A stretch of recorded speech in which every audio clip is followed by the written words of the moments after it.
अब देखो, एक होता है डिस्ट्रीब्यूशन चैनल। सभी बिजनेस के अंदर जो है प्रोडक्ट के डिस्ट्रीब्यूशन का एक चैनल होता है जिसको हम मार्केटिंग चैनल भी बोलते हैं। ये स्टार्ट होता है मैन्युफैक्चरर से और खत्म होता है कंज्यूमर पर।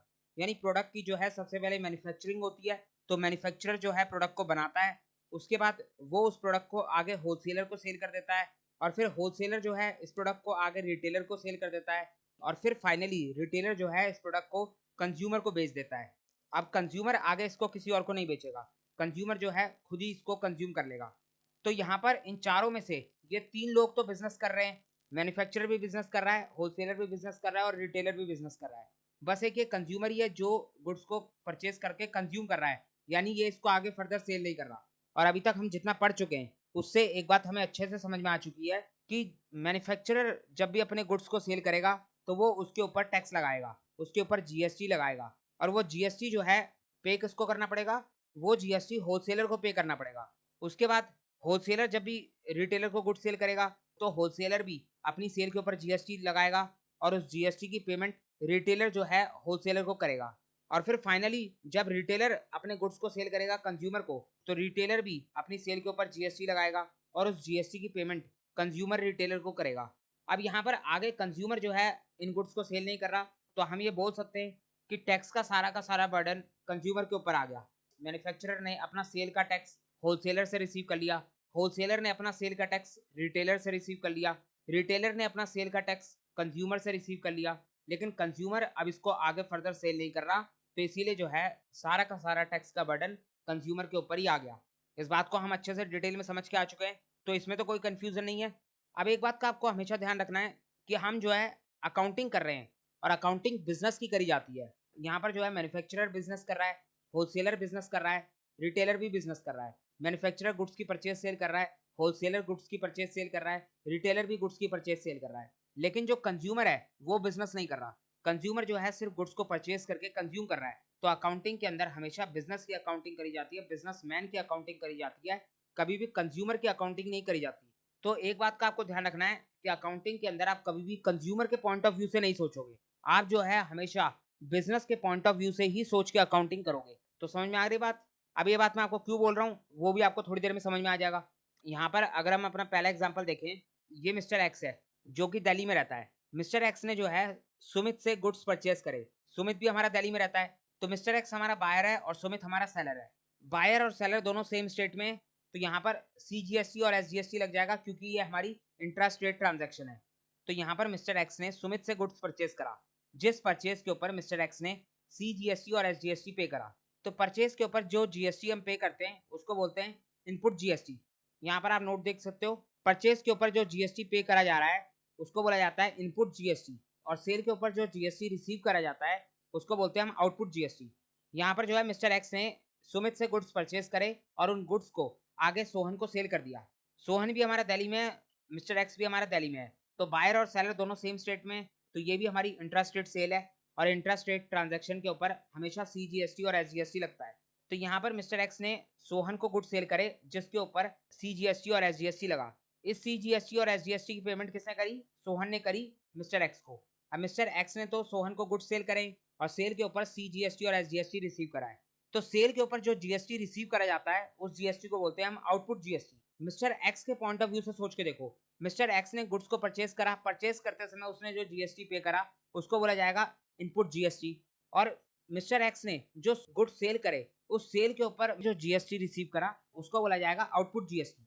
तो यहाँ पर अगर मैं आपसे पूछूं कि मिस्टर एक्स की टैक्स लाइबिलिटी कितनी है, मिस्टर एक्स को गवर्नमेंट के पास कितना जीएसटी जमा करना है, तो सबसे पहले अगर मैं मिस्टर एक्स के सेल की बात करूं तो मिस्टर एक्स ने जो है सोहन से सेल के समय जीएसटी रिसीव करा था, इसको हम बोलेंगे आउटपुट जीएसटी।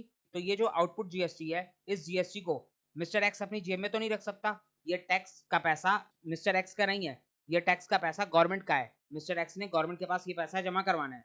तो मिस्टर एक्स के लिए ये सेल के ऊपर रिसीव करा गया टैक्स एक लाइबिलिटी बन जाएगा, तो आउटपुट जीएसटी हमारे लिए लाइबिलिटी होता है। वहीं अगर मैं बात करूं इनपुट जीएसटी की, तो मिस्टर एक्स ने परचेज करते समय पर जो टैक्स पे करा था वो मिस्टर एक्स के लिए इनपुट जीएसटी कहलाएगा, और इनपुट जीएसटी मिस्टर एक्स का एसेट है। तो अगर आपको किसी चीज से फ्यूचर में कोई बेनिफिट रिसीव होने वाला है तो वो चीज आपके लिए एसेट कहलाएगी। फ्यूचर में जब मिस्टर एक्स को अपने आउटपुट जीएसटी की पेमेंट गवर्नमेंट को करनी होगी तो उस समय पर मिस्टर एक्स बोल सकता है कि मैंने परचेज करते टाइम पर भी कुछ टैक्स पे करा था, तो वो टैक्स मेरा इस आउटपुट जीएसटी में से लेस होना चाहिए। तो मिस्टर एक्स जब अपनी नेट टैक्स लायबिलिटी निकालेगा तो उस टाइम पर अपने आउटपुट जीएसटी में से अपने इनपुट जीएसटी को लेस कर लेगा और फिर जो बैलेंस आएगा वो बैलेंस मिस्टर एक्स के लिए नेट टैक्स लायबिलिटी कहलाएगा। तो ये सारी बातें अभी तक हम पढ़ के आ चुके हैं, इन सब के ऊपर हम डिटेल एग्जांपल देख चुके हैं, तो अभी तक तो आपको कोई कंफ्यूजन नहीं है।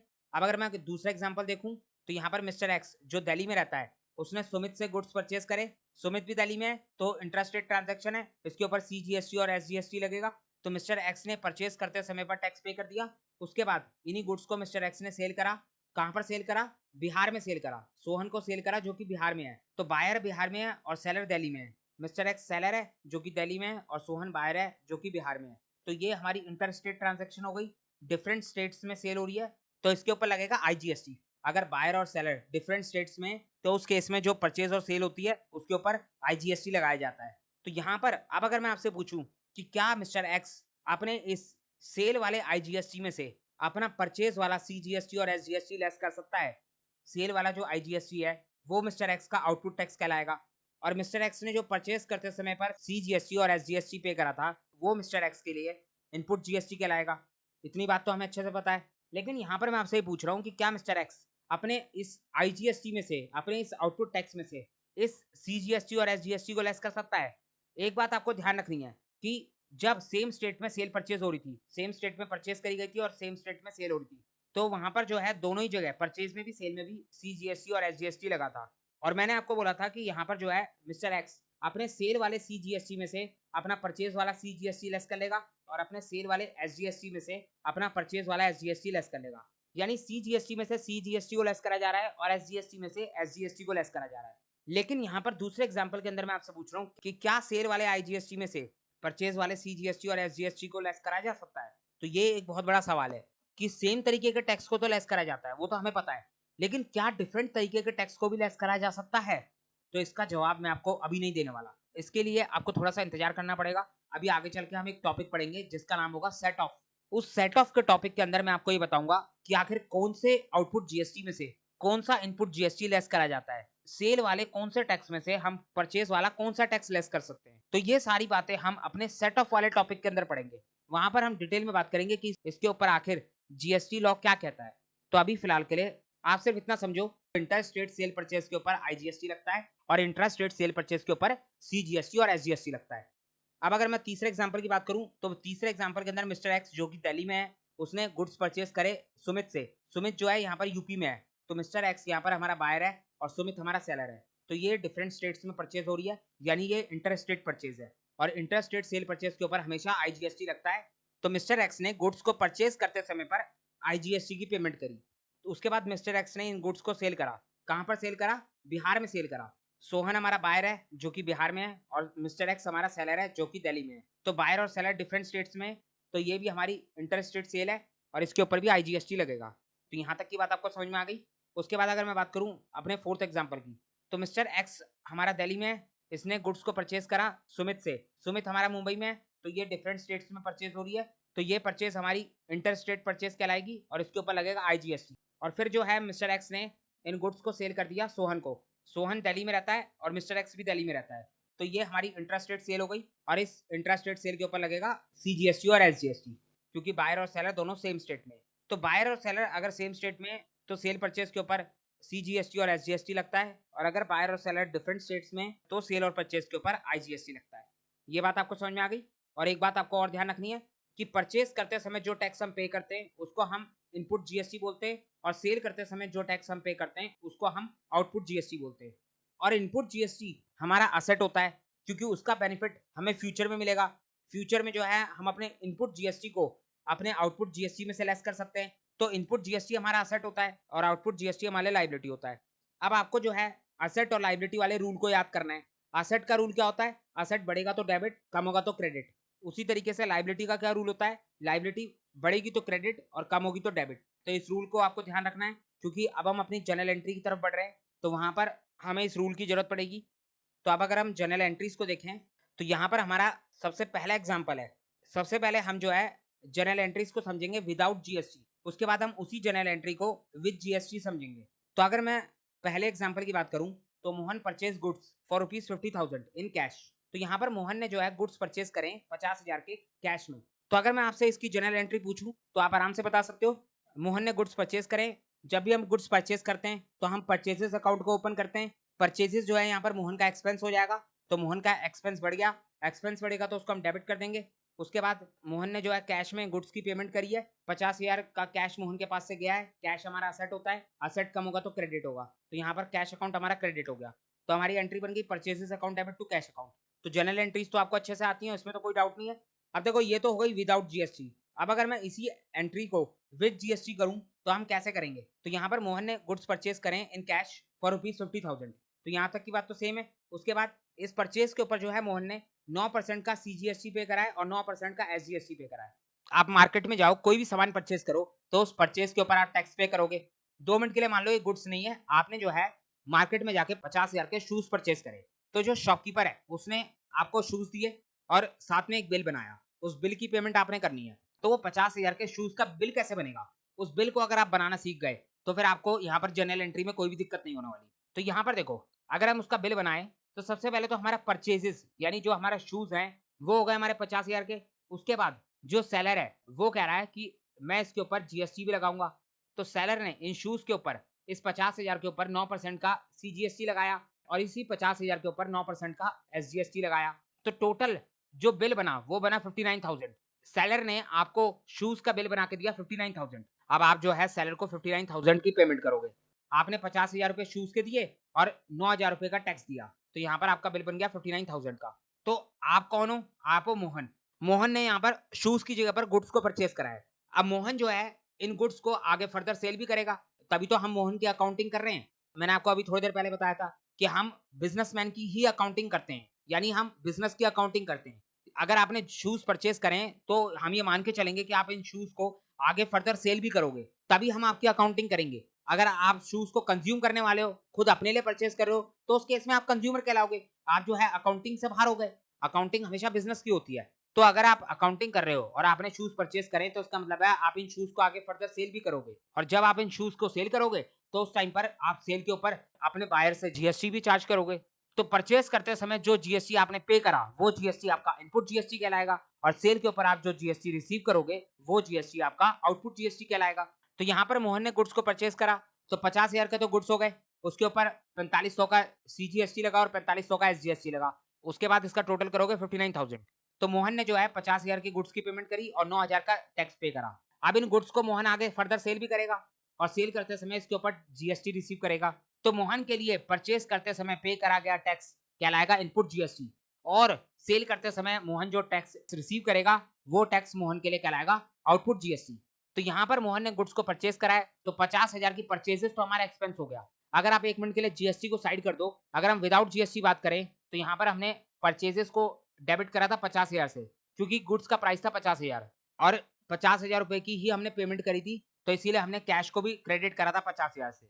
लेकिन इस बार जो है मोहन को गुड्स की पेमेंट के साथ साथ जीएसटी की पेमेंट भी करनी है। तो यहाँ पर जो 50,000 है वो तो गुड्स का प्राइस है, वो मोहन के लिए पहले की तरह एक्सपेंस बन जाएगा। यहाँ पर जो है गुड्स परचेज करते समय पर मोहन का एक्सपेंस बढ़ रहा है, एक्सपेंस बढ़ता है तो उसको हम डेबिट करते हैं। तो 50,000 की परचेजेस तो हमारा डेबिट हो जाएगा। उसके बाद अगर मैं बात करूं सीजीएसटी और एसजीएसटी की, तो सीजीएसटी हो चाहे एसजीएसटी हो, दोनों के दोनों मोहन के लिए इनपुट जीएसटी है। मोहन ने परचेज करते समय पर जो टैक्स पे करा वो टैक्स मोहन के लिए इनपुट जीएसटी कहलाएगा, और ये इनपुट जीएसटी हमारा एसेट होता है। अभी हमने देखा था इनपुट जीएसटी हमारा एसेट होता है और आउटपुट जीएसटी हमारे लिए लायबिलिटी होता है। तो यहाँ पर मोहन ने जब गुड्स परचेज करे तो मोहन के पास एक तो इनपुट सीजीएसटी आ गया और दूसरा इनपुट एसजीएसटी आ गया। ये दोनों के दोनों मोहन का एसेट है, तो इन दोनों की वजह से मोहन का एसेट बढ़ गया। मोहन जो है अपने इस एसेट को बाद में सेल करते समय पर यूटिलाइज कर सकता है, लेकिन अभी परचेज करते टाइम पर तो मोहन का एसेट बढ़ गया, और अगर एसेट बढ़ता है तो उसे हम डेबिट करते हैं। तो यहाँ पर सीजीएसटी भी हमारा डेबिट हो जाएगा और एसजीएसटी भी हमारा डेबिट हो जाएगा। उसके बाद अगर मैं बात करूँ 59,000 की, तो ये वो टोटल अमाउंट है जो मोहन ने गुड्स परचेज करते समय पर पे करी है, यानी मोहन की जेब से टोटल 59,000 का कैश निकला है। तो कैश हमारा असेट होता है और असेट कम होगा तो वो क्रेडिट होगा। इतनी बात आपको समझ में आ गई? तो बस यही आपकी जनरल एंट्री बन जाएगी। आप जो है परचेजेस को डेबिट करोगे 50,000 से, सीजीएसटी को डेबिट करोगे 4500 से, एसजीएसटी को डेबिट करोगे 4500 से, और फाइनली कैश को क्रेडिट करोगे 59,000 से। तो अगर हम जनरल एंट्री को देखें तो परचेजेस अकाउंट हमारा डेबिट हो जाएगा 50,000 से। अब यहाँ पर परचेज करते समय पर मोहन ने टैक्स पे करा है, तो वो टैक्स मोहन के लिए इनपुट टैक्स कहलाएगा। तो यहाँ पर हम लिखेंगे इनपुट CGST और इनपुट SGST। तो ये दोनों भी हमारे डेबिट होंगे 4500 और 4500, तो इनको हमने डेबिट कर दिया। उसके बाद क्रेडिट होगा हमारा कैश अकाउंट, 59,000 का कैश मोहन के पास से चला गया। तो अगर हम इस एंट्री को कंपेयर करें विदाउट GST वाली एंट्री से, तो आप आराम से देख सकते हो विदाउट GST के अंदर purchases account debit to cash account हुआ था। तो परचेजेस तो डेबिट हुआ था 50,000 से, तो यहाँ पर भी परचेजेस 50,000 से डेबिट हुआ है। लेकिन इस बार जो है कैश अकाउंट क्रेडिट हुआ है 59,000 से, क्योंकि मोहन की जेब से 59,000 का कैश निकला है। अब ये जो बीच का 9,000 का डिफरेंस है, 50,000 और 59,000 में जो 9,000 का डिफरेंस है, ये डिफरेंस टैक्स का अमाउंट है। और ये टैक्स जो है मोहन के लिए इनपुट GST कहलाएगा। इनपुट GST मोहन का असेट बन जाएगा। तो समझ में आ रही है आपको बात? अगर थोड़ा बहुत भी समझ में आ रहा है, कंफ्यूजन है, तो कोई दिक्कत नहीं है। अभी हम 2-4 एंट्रीज को देखेंगे, तो उसके बाद आपको सारी बातें अपने आप ही क्लियर हो जाएंगी। तो अभी परेशान होने की जरूरत नहीं है, बस आगे बढ़ते चलो। तो अगर हम अपने अगले एग्जाम्पल पे चलें, तो यहाँ पर हमारा ये सेकंड एग्जाम्पल है। इस बार जो है गुड्स को सोल्ड करा गया है। पिछले एग्जाम्पल में गुड्स परचेज करे गए थे, लेकिन इस बार जो है सोल्ड करे गए goods to Sumit in cash. तो कैश में गुड्स को सोल्ड करा गया है। तो सबसे पहले देखते हैं विदाउट GST। अगर गुड्स को कैश में बेचा जाता है तो विदाउट GST एंट्री कैसे होती है? Cash account debit to sales account, इसमें तो कोई डाउट नहीं है। यहाँ पर बिजनेस के पास 30,000 का कैश आ गया, कैश हमारा असेट है, असेट बढ़ेगा तो डेबिट। और जब भी हम गुड्स को सेल करते हैं तो हम सेल्स अकाउंट ओपन करते हैं। तो यहाँ पर गुड्स की सेल से हमारा रिवेन्यू इंक्रीज हो रहा है, तो ये सेल्स अकाउंट हमारा रिवेन्यू अकाउंट होता है। जब भी हमारा रिवेन्यू बढ़ता है तो उसे हम क्रेडिट करते हैं। तो यहाँ पर 30,000 से हमने अपने सेल्स अकाउंट को क्रेडिट कर दिया। तो समझ में आ रही है आपको बात? ये एंट्री तो आपको आती है, इसमें तो कोई डाउट नहीं है। तो अब अगर हम इस ट्रांजेक्शन के अंदर GST को डालें तो कैसे इसकी एंट्री पास होगी? इसके अंदर सारी बातें सेम है। गुड्स को कैश में सेल करा गया है, लेकिन बस यहाँ पर जो है इस बार CGST और SGST भी आ गया। सेल करते समय पर बिजनेस ने सेल के ऊपर 9% का CGST लगाया और 9% का SGST लगाया। तो अब अगर आप ये सोच के चलो कि आप सेलर हो, आपने जो है 30,000 के गुड्स सेल करे सुमित को, तो जब गुड्स को सेल करते समय पर आप बिल बनाओगे, तो वो बिल कैसे तैयार होगा, बस आपको इतना ही समझना है। यहाँ पर अगर मैं बिल की बात करूं, तो ये बिल कुछ इस तरह बनेगा। आप इस बार गुड्स को सेल कर रहे हो, तो सेल अमाउंट होगी आपकी 30,000। गुड्स का प्राइस 30,000 है, उसके ऊपर जो है 9% का CGST लगाया और 9% का SGST लगाया। कैसे निकाला हमने ये? 30,000 का 9% हो गया 2700 और 30,000 का 9% SGST हो गया 2700। तो अगर हम इसका टोटल करेंगे तो आ जाएगा 35,400। तो आपने सुमित को गुड सेल करे जिसका आपने ये बिल बनाया। अब सुमित जो है आपको 35,400 रुपए पे करेगा, तो आपके पास 35,400 का कैश आ गया। तो कैश आपका असेट होता है, असेट बढ़ेगा तो उसको आप डेबिट कर दोगे, तो इसमें तो कोई डाउट नहीं है। उसके बाद अगर मैं इस 30,000 की बात करूं, तो ये हमारा सेल्स है विदाउट GST। आप देख सकते हो सेल्स हमारा रिवेन्यू था, रिवेन्यू बढ़ेगा तो उसको हम क्रेडिट कर देंगे। तो यहाँ पर भी सेम बात है, ये सेल्स हमारा रिवेन्यू है, सेल कर रहे हैं तो हमारा रिवेन्यू इंक्रीज हो रहा है जिसको हम क्रेडिट कर देंगे। उसके बाद अगर मैं CGST और SGST की बात करूं, तो इस बार हम GST पे नहीं कर रहे बल्कि GST को रिसीव कर रहे हैं। तो जब भी हम सेल के ऊपर GST रिसीव करते हैं तो वो GST हमारा आउटपुट GST कहलाता है, और आउटपुट GST हमारे लिए लायबिलिटी होता है। तो यहाँ पर हमने 2700 का CGST सुमित से रिसीव करा और 2700 का SGST भी सुमित से रिसीव करा। तो ये CGST और SGST हमारे लिए आउटपुट GST है, जो कि हमारा लायबिलिटी कहलाएगा। तो जैसे ही हमने सुमित से GST रिसीव करा, वैसे ही हमारी लायबिलिटी इंक्रीज हो गई, क्योंकि इस आउटपुट GST को हमें गवर्नमेंट के पास जमा करवाना है। हम जो है गवर्नमेंट का पैसा अपने पास रख के बैठे, तो हमारी लायबिलिटी इंक्रीज हो गई। तो जब भी हमारी लायबिलिटी इंक्रीज होती है तो उसको हम क्रेडिट करते हैं।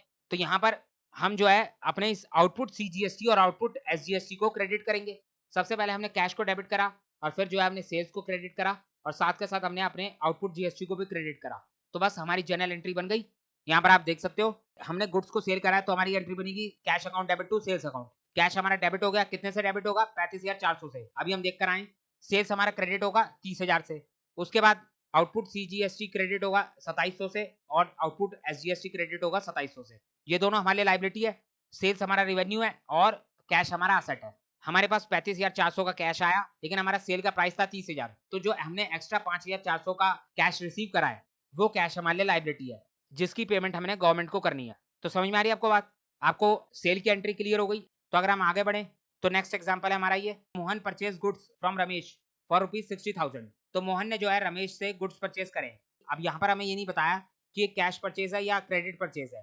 तो मैंने आपको जनरल एंट्रीज की वीडियोस के अंदर बताया था कि अगर हमें ये ना बताया हो कि ट्रांजेक्शन कैश में है क्रेडिट में है, तो हम कैसे पता लगाते हैं? तो सबसे पहले हम ये देखते हैं कि क्या हमें सेलर का नाम दे रखा है। यहाँ पर मोहन ने गुड्स परचेज करें, तो किससे परचेज करें उसका नाम भी यहाँ पर गिवन है। मोहन हमारा बायर है और रमेश हमारा सेलर है। तो अगर हमें सेलर का नाम दे रखा है तो इसका मतलब है कि ये हमारी क्रेडिट ट्रांजेक्शन है। अगर यहाँ पर हमें रमेश का नाम ना दे रखा होता, सिर्फ ये लिखा होता मोहन परचेज गुड्स फॉर ₹60,000, तो उस केस में ये हमारी कैश ट्रांजैक्शन होती।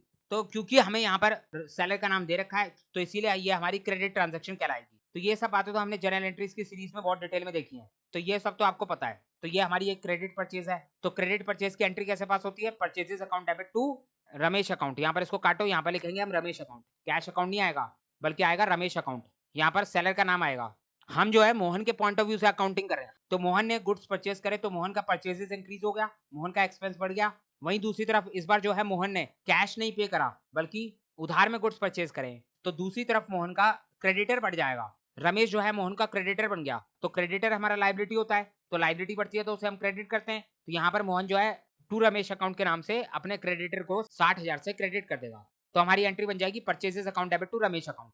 तो ये एंट्री तो आपको क्लियर है, इसमें तो कोई डाउट नहीं है। उसके बाद अगर हम इसके अंदर जीएसटी को जोड़ दें तो कैसे एंट्री पास होगी? Mohan purchases goods from Ramesh for ₹60,000 plus 18% IGST. यानी मोहन ने जो है रमेश से उधार में गुड्स परचेज करे और परचेज करते समय पर इन गुड्स के ऊपर 18% का आईजीएसटी पे करा। तो अब अगर मोहन के पॉइंट ऑफ व्यू से हम बिल बनाएं तो बिल कैसे बनेगा?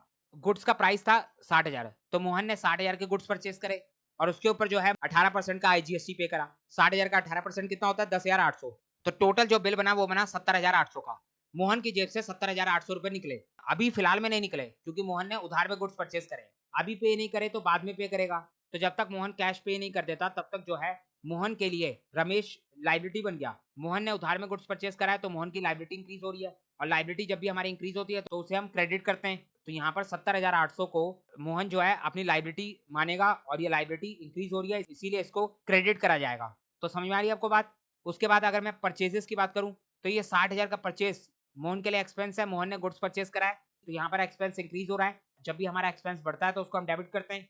उसके बाद अगर मैं 10,800 के आईजीएसटी की बात करूं तो मोहन ने गुड्स परचेज करते समय पर टैक्स पे करा है, तो वो टैक्स मोहन के लिए इनपुट जीएसटी कहलाएगा। परचेज करते समय पर जो टैक्स पे करा जाता है वो इनपुट जीएसटी कहलाता है, और इनपुट जीएसटी हमारा असेट होता है। तो यहाँ पर मोहन के लिए ये आईजीएसटी एक असेट बन जाएगा, जिसको मोहन जो है फर्दर गुड सेल करते समय पर अपने आउटपुट जीएसटी में से लेस कर सकता है। तो ये आईजीएसटी मोहन के लिए इनपुट जीएसटी कहलाएगा, जो कि मोहन का असेट है, और यहाँ पर मोहन का असेट इंक्रीज हो रहा है तो इसको मोहन डेबिट कर देगा। तो इसी से हमारी जनरल एंट्री तैयार हो जाएगी। अगर हम अपनी जनरल एंट्री को देखें तो परचेजेस हमारा पहले भी डेबिट हो रहा था, अब भी डेबिट हो रहा है। 60,000 से हमारा परचेजेस डेबिट हो गया, और रमेश अकाउंट जो है इस बार हमारा क्रेडिट होगा 70,800 से, क्योंकि इसके अंदर 18% का आईजीएसटी भी ऐड हो गया।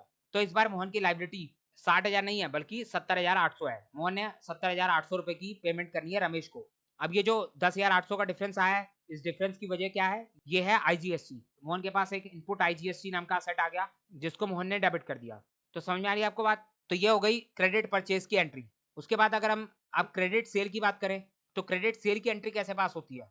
तो इस बार जो है हमने गुड्स को सोल्ड करा है सुमित को 70,000 में। तो यहाँ पर भी हमें नहीं बताया गया कि ये क्रेडिट ट्रांजैक्शन है या कैश ट्रांजैक्शन है। तो आप कैसे पता लगाओगे? तो हमें जो है यहाँ पर बायर का नाम गिवन है। पिछली बार हमने गुड्स को परचेज करा था तो उस टाइम पर हमें सेलर का नाम गिवन था, तो हमने बोल दिया था कि हमारी क्रेडिट परचेज है। और इस बार जो है हम गुड्स को सेल कर रहे हैं और यहाँ पर हमें बायर का नाम गिवन है। अगर हमें बायर का नाम गिवन है तो हम आराम से बोल सकते हैं कि ये हमारी क्रेडिट सेल है। तो परचेज के टाइम पर हमें सेलर का नाम देखना होता है, और सेल के समय पर हमें बायर का नाम देखना होता है। और ये सिर्फ हम तभी देखते हैं जब हमें क्वेश्चन ने ना बताया हो कि ये ट्रांजैक्शन आपकी कैश में है या क्रेडिट में है। अगर क्वेश्चन ने साफ साफ बोल दिया कि ये कैश या क्रेडिट ट्रांजैक्शन है तो बात ही खत्म हो जाएगी। जो क्वेश्चन कहेगा वही हम मान लेंगे। तो समझ में आ रही है आपको बात? ये सारी बातें हम अपनी जनरल एंट्री की सीरीज में देख चुके हैं। तो अगर किसी को कोई डाउट है तो आप जनरल एंट्रीज की वीडियोस को जाके देख सकते हो। तो यहाँ पर ये हमारी क्रेडिट सेल है। हमने जो है सुमित को उधार में गुड सेल करें, तो इस बार हमारे पास कैश नहीं आया, बल्कि सुमित नाम का डेटर आ गया। सुमित से हमने 70,000 रुपए रिसीव करने हैं, तो सुमित हमारे लिए डेटर बन जाएगा। डेटर हमारा असेट होता है, असेट बढ़ेगा तो डेबिट। उसके बाद हमने गुड्स को सेल करा है तो हमारी सेल्स इंक्रीज होगी, हमारा रेवेन्यू इंक्रीज होगा। रेवेन्यू हमारा बढ़ता है तो क्रेडिट होता है, तो यहाँ पर हमने सेल्स अकाउंट को क्रेडिट कर दिया। तो ये एंट्री में तो आपको कोई डाउट नहीं है, Sumit account debit to sales account. तो यहाँ पर अब हम जीएसटी की बात करते हैं। तो सेम ट्रांजेक्शन में जीएसटी को ऐड करेंगे। सुमित को गुड सेल करें 70,000 के, लेकिन उसके ऊपर 18% का आईजीएसटी चार्ज करा है। तो हमने गुड्स को सेल करा है, तो अगर हम बिल बनाए तो बिल कैसे बनेगा? 70,000 की हमारी सेल्स है, यानी 70,000 का हमारा गुड्स का प्राइस है। 70,000 में हमने गुड्स सेल करा, इस 70,000 के ऊपर हमने 18% का आईजीएसटी लगाया, तो 70,000 का 18% हो गया 12,600। तो अगर फाइनली हमारा बिल तैयार होगा तो वो तैयार होगा 82,600 का। हम जो है सुमित को ये बिल देंगे और बोलेंगे कि 70,000 का तुम्हारा गुड्स हो गया और 12,600 का तुम्हारा टैक्स हो गया। सुमित ने जो है उधार में गुड्स को परचेज करा है, तो हमारे पास अभी फिलहाल में गुड्स को सेल करते समय पर 82,600 का कैश नहीं आया, बल्कि अभी जो है सुमित हमारे लिए एक डेटर बन गया कि फ्यूचर में हमें इससे 82,600 रुपीज रिसीव करने हैं। तो सुमित हमारा डेटर बन गया। डेटर हमारा असेट होता है, जहां पर जो है सेल कर रहे हैं, जिसकी वजह से हमारा डेटर इंक्रीज हो रहा है, और अगर डेटर इंक्रीज होता है तो वो हमारा डेबिट होता है। उसके बाद अगर मैं सेल्स की बात करूं तो सेल्स हमारा रिवेन्यू है, रिवेन्यू हमारा इंक्रीज हो रहा है तो वो हमारा क्रेडिट होगा। उसके बाद अगर मैं आईजीएसटी की बात करूं तो हमने गुड्स को सेल करा है, और सेल करते समय पर जो जीएसटी रिसीव करा जाता है उसको बोलते हैं आउटपुट जीएसटी। तो यहाँ पर हमने जो है सुमित से 12,600 का आउटपुट जीएसटी रिसीव करा है। तो आउटपुट जीएसटी हमारे लिए लायबिलिटी है, लायबिलिटी बढ़ रहा है तो क्रेडिट होगा। तो बस हमारी जर्नल एंट्री बन गई। तो हमारी एंट्री बन गई Sumit account debit to sales account to output GST. Sumit हमारा डेटर हो गया, जिससे हमें 82,600 रुपीज रिसीव करने। सेल हो गई हमारी 70,000 की, और जो डिफरेंस आ रहा है 12,600 का, वो है हमारा आउटपुट जीएसटी, जो हमारे लायबिलिटी बन जाएगा। तो समझ में आ रही है आपको बात? क्रेडिट सेल की एंट्री आपको क्लियर हो गई। तो अभी तक हमने 4 एंट्रीज को देखा। पहली थी हमारी कैश परचेज की, दूसरी थी हमारी कैश सेल की, तीसरी थी हमारी क्रेडिट परचेज की, और फोर्थ थी हमारी क्रेडिट सेल की। तो ये 4 एंट्रीज को अभी तक हम देख चुके हैं विद जीएसटी। तो जनरल एंट्रीज का थोड़ा बहुत आपको आइडिया लग गया। जिस तरह हमारी गुड्स सेल परचेज की एंट्री होती है, उसी तरह हमारी असेट सेल परचेज की भी एंट्री होती है, उसके ऊपर भी जीएसटी लगता है। तो कैसे लगता है उसके बारे में भी आगे चल के बातचीत होगी। अभी तो हमें आगे चल के बहुत सारे एग्जांपल्स को देखना है, लेकिन हमें एक साथ नहीं देखेंगे, धीरे धीरे एक एक स्टेप में आगे बढ़ेंगे। तो यहां तक की बात आपको समझ में आ गई। तो अब हम आगे बढ़ते हैं और एक सबसे इंपॉर्टेंट टॉपिक को देखते हैं, जिसके अंदर स्टूडेंट सबसे ज्यादा कंफ्यूज होते हैं जीएसटी के साथ। जब ट्रेड डिस्काउंट और कैश डिस्काउंट आ जाता है तो इसमें जो है स्टूडेंट्स सबसे ज्यादा कंफ्यूज होते हैं। तो अगर मैं बात करूं ट्रेड डिस्काउंट और कैश डिस्काउंट की,